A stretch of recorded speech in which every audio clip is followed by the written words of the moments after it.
Welcome to a brand new Webisode. Driving home, just got done having lunch over at Good Egg.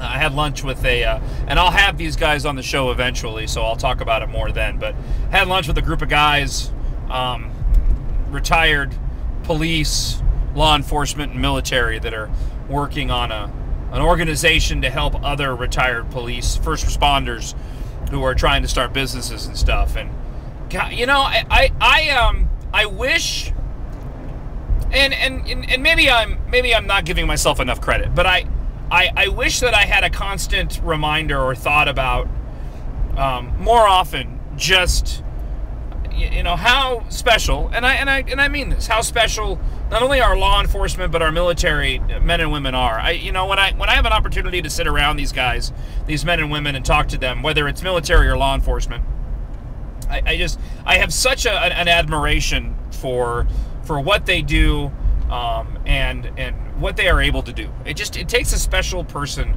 to do that. And one of my favorite calls this week, and I actually put it up as a bonus podcast. It was from yesterday's show, just after 9 o'clock. This guy Michael called up. We were talking about how unrealistic movies were, especially when it comes to gunfights. And I made the joke of how in movies it seems like whenever anybody's in the middle of a gunfight, they become incredibly witty. Think Die Hard.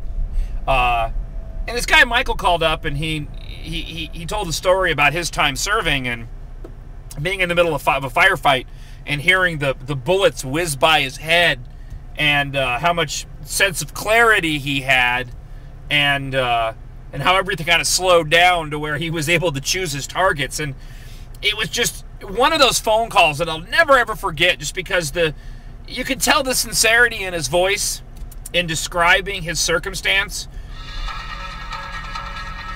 But you could also tell how I'm not going to take this phone call. You could also tell how much of a second thought it was for him. I mean, he just treated it as a job.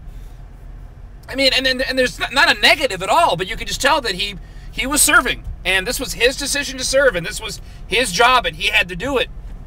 And that to me just is amazing to me. Law enforcement and military both.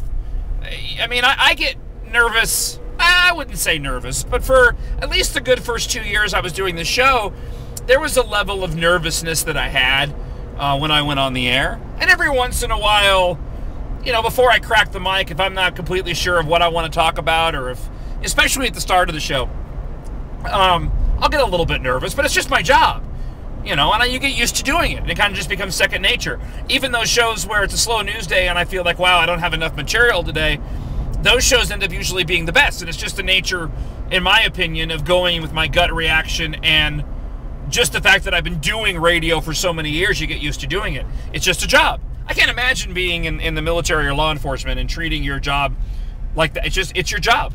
It's just my job to go out and put myself in harm's way.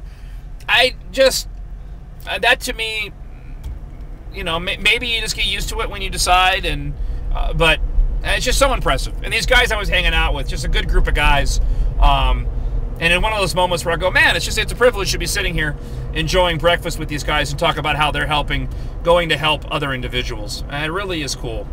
At the same time, it also gets me even more frustrated when I see, idiotic people out there that can't see the forest for the trees, and they look upon, especially law enforcement, in such a negative light.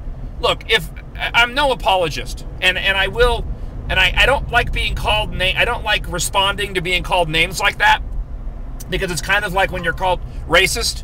Well, it is like when you're being called racist. You feel like you have to defend yourself. And so I just don't anymore when somebody calls me that. So in saying that I'm not an apologist, I feel like I'm doing that a little bit. So, but at the same time, I'm not. If law enforcement or military, because we're all flawed individuals, does something wrong, they need to be held accountable. But they certainly don't deserve the disrespect that some people give them when they cast all of law enforcement in such a negative way. I don't get that. Anyway, that's all. I just had a great lunch and was really, honored to be by those guys, and It also reminded me that we are a military town, and we need to act like it with Davis-Monthan. We're going to be doing, by the way, a sort of a bi-monthly Davis-Monthan update, talking to members of our armed forces from Davis-Monthan to find out what's going on at the base, and hopefully giving you an insight into some aspects of which maybe you've never heard of before. So, all right, it's Thursday.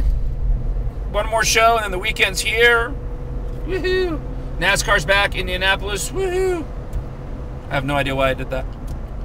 I'm going to pay attention to the road to find out who called me. Thanks for watching.